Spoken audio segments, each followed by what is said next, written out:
नमस्कार। मेहता टॉक्स पर आपका स्वागत है।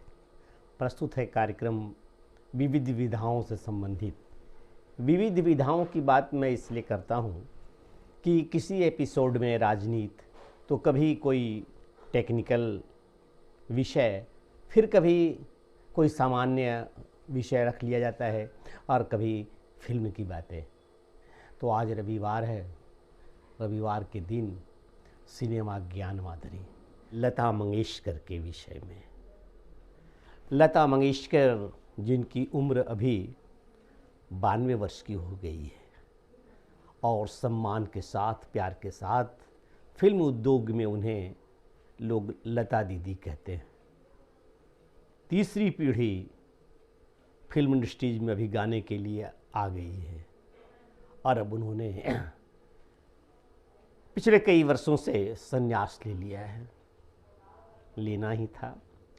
भारत रत्न लता मंगेशकर भारत की सबसे लोकप्रिय और आदरणीय गायिका हैं, जिनका 6 दशकों का कार्यकाल उपलब्धियों से भरा रहा है, जिनकी आवाज़ ने पिछले 60 वर्ष तक, बल्कि ज़्यादा, संगीत की दुनिया को सुरों से नवाजा है। भारत की स्वर कोकिला लता मंगेशकर ने 20 भाषाओं में 30,000 गाने गाए हैं। जी, उनकी आवाज़ सुनकर कभी किसी की आंखों में आंसू आए तो कभी सीमा पर खड़े जवानों को सहारा मिला। लता जी आज भी अकेली है। उन्होंने स्वयं को पूर्णतः संगीत को समर्पित कर दिया, लेकिन उनकी पहचान मेरी आवाज़ ही पहचान है। भारतीय सिनेमा में एक पार्श्व गायिका के रूप में रही है। अपनी बहन आशा भोसले के साथ लता जी का फिल्मी गायन में सबसे बड़ा योगदान रहा है। लता मंगेशकर का बचपन का नाम हेमा था। इनका जन्म 28 सितंबर 1929 को हुआ था, इंदौर में, मध्य प्रदेश में। उनके पिता दीनानाथ मंगेशकर एक कुशल रंगमंचीय कलाकार थे, गायक थे। लता मंगेशकर को उनके पिता दीनानाथ मंगेशकर जी ने तब से गीत सुनाना प्रारंभ किया जब वो 5 वर्ष की थी। उनके साथ उनकी बहनें आशा, उषा और मीना भी सीखा करती थी। लता मंगेशकर हमेशा ईश्वर की दी गई सुरीली आवाज़, जानदार अभिव्यक्ति व बातों को बहुत जल्द समझ लेने वाली अविश्वसनीय क्षमता का उदाहरण रही। इन्हीं विशेषताओं के कारण इनकी इस प्रतिभा का बहुत ही जल्द ही पहचान मिल गई थी। वर्ष 1942 में इनके पिता का आकस्मिक निधन हो गया। तब वह 12 वर्ष की रही होगी या 13 वर्ष की होंगी।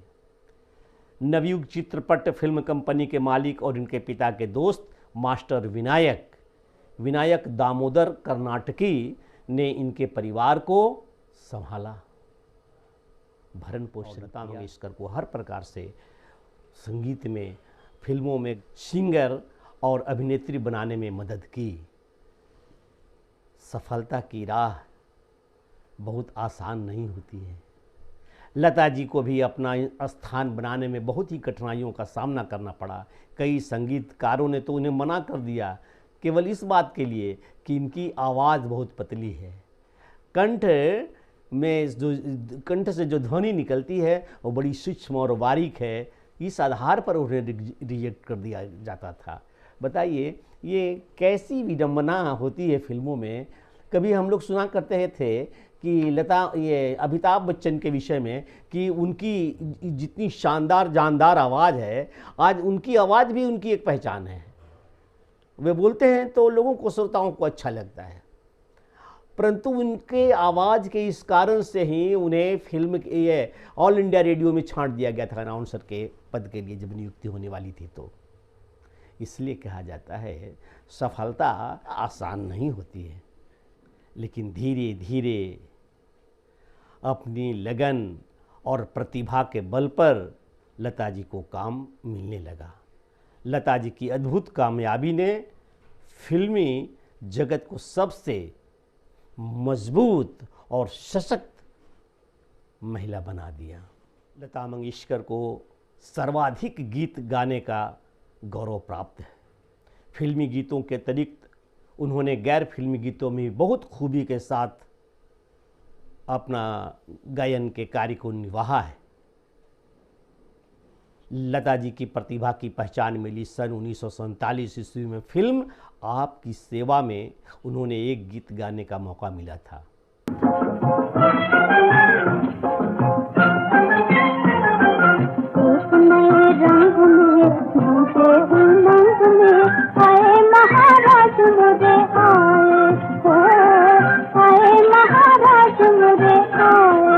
इस गीत के बाद तो उनको फिल्म जगत की में एक पहचान मिल गई और एक के बाद एक फिल्में उन्हें मिलने लगी। इनमें से कुछ प्रसिद्ध गीतों का उल्लेख करना यहाँ पर अप्रासंगिक नहीं होगा। लता मंगेशकर जी की पहली गीत जिसे साहकार गीत कहा जाता है वह है 1949 में गाया गया।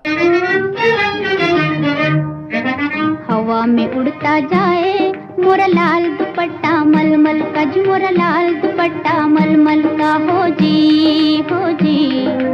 इधर उधर लहराए मोरा लाल दुपट्टा मलमल का, जी मोरा लाल दुपट्टा मलमल का हो जी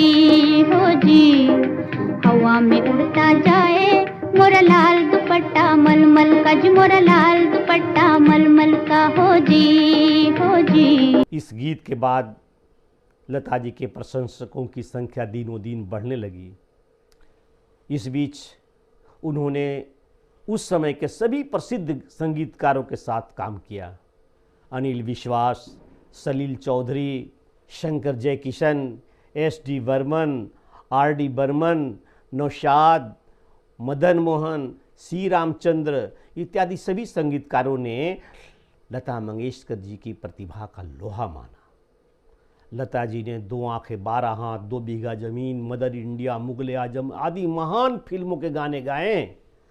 उन्होंने महल, बरसात, एक थी लड़की, बड़ी बहन आदि फिल्मों की अपनी आवाज़ के जादू से उन फिल्मों की लोकप्रियता में 4 चांद लगा दिया था।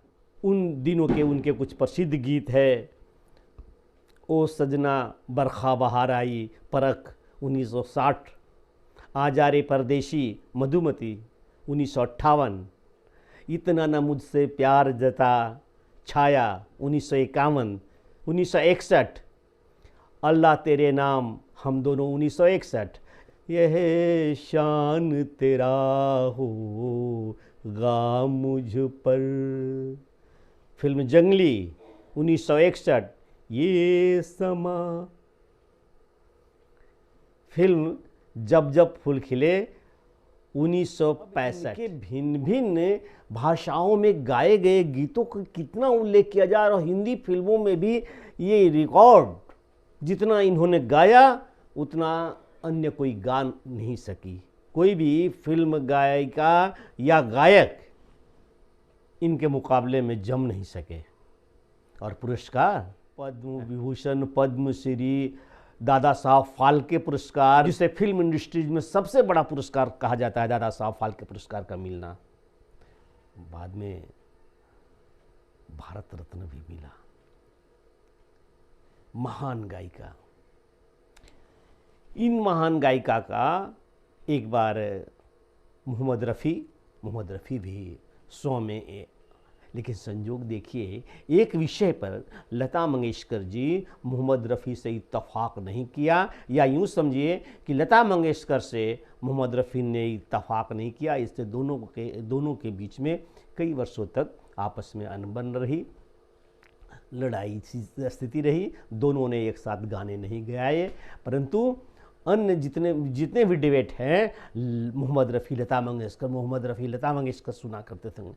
मगर उस झगड़े का वजह था क्या, लता मंगेशकर चाहती थी तब HMV वाले या कोडे कंपनी रिकॉर्ड बनाते थे, काले तवे का रिकॉर्ड जो बनता था और रिकॉर्डों की बिक्री बाज़ार में होती थी, तो उनके बिक्री पर ये छोटी सी रॉयल्टी की बात करती थी लता मंगेशकर। लता मंगेशकर का कहना यह होता है कि हम गायक गायकों के मोहम्मद रफ़ी और लता मंगेशकर की बात नहीं थी, अलावे इनके इंडस्ट्रीज में और भी छोटे छोटे कई कितने भी गायक थे जो गाते ही थे, ये दोनों तो टॉप पर थे। लता मंगेशकर को चिंता, वो चूँकि गरीबी से निकल करके आई थी, अभाव से निकल के आई हैं, तो इनको ये चिंता रही है कि अन्य गायकों को भी, उनके गायिकाओं को भी उनका हक मिले। इसलिए रिकॉर्ड जो बाज़ार में उतरता है बिक्री के लिए और बाज़ार में बिकते हैं, तो उन रिकॉर्डों के बिक्री के आधार पर थोड़ा सा एक रॉयल्टी के रूप में थोड़ा सा अंश उसके गायक को भी मिले। इस पर मोहम्मद रफ़ी का एतराज़ था। उनका कहना था, ग्रामोफोन कंपनियों से यदि हम इस प्रकार की रॉयल्टी लेने लगेंगे तो उन गानों में जो आपने गा करके पारिश्रमिक ले लिया है, जो गाना चला ही नहीं या वो फिल्म चली ही नहीं। तो मोहम्मद रफ़ी का भी कहना सही था। इस पर लता मंगेशकर का कहना था कि देखिए, जो नहीं चला तो उस पर तो हम कुछ लेने वाले नहीं हैं, लेकिन जो कम से कम चला तो उसको तो कुछ मिलना चाहिए। और आप तो बड़े कलाकार हैं, गायक हैं, आपके तो विभिन्न प्रकार के प्रोग्राम होते रहते हैं, विभिन्न प्रकार के इवेंट करके, रफ़ी नाइट इत्यादि जो आयोजन होता रहता है था बम्बई में, बम्बई से बाहर, दुबई में, विदेशों में, तो आपके तो पैसे आ जाते हैं। लेकिन अन्य जो गाने वाले हैं उन कलाकारों को तो जो मिला गाने में के वक्त में वही उनका कमाई होती थी। और उन दिनों मिलता था कितना गाने का, किसी गाने में 200 रुपया, किसी गाने को गा दिया तो 500 रुपया। ऐसा थोड़ी था कि लाख 1.5 लाख में मिलता था।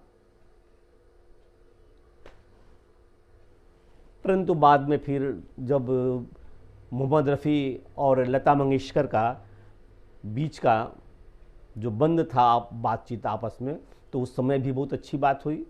सुमन कल्याणपुर तथा अन्य गायिका मोहम्मद रफ़ी के साथ गाने का उन्हें अवसर मिला, उनका करियर बना, इस पर भी लता मंगेशकर खुश थी। परंतु बाद में एक किसी कार्यक्रम के अंतर्गत वहीदा रहमान ने दोनों से मेल करवा दिया, फिर दोनों गाने लगे। और वैसे भी लता मंगेशकर किसी भी समय में ऐसा नहीं हुआ कि एक साल में 150 से कम गाने गाए हों। अन्ततः 200, 250 गाने गाने गाए हैं इन्होंने। आशा है पार्श्व गायिका लता मंगेशकर से संबंधित यह वृत्त, ये जो थोड़े में मैंने वर्णन किया, वो आपको पसंद आया हो, और पसंद आया होगा तो कुछ नहीं, मैं तो कहता हूँ कि एक लाइक कर दीजिए, सब्सक्राइब कर दीजिए। धन्यवाद।